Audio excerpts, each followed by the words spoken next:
माझे सद्गुरू सच्चिदानंद रोहिदास बाबा, त्या बाबांच्या कृपेने मज पामारा काय थोरपण पायीची वाहन पायबरी या नियमाप्रमाणे माझ्या सद्गुरूच्या कृपेने जे विचारसागरामधील बोलण्याचा प्रयत्न केला ती त्यांची कृपा आहे.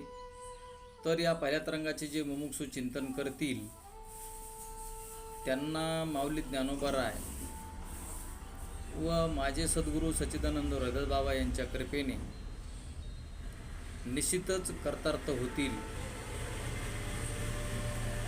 म्हणून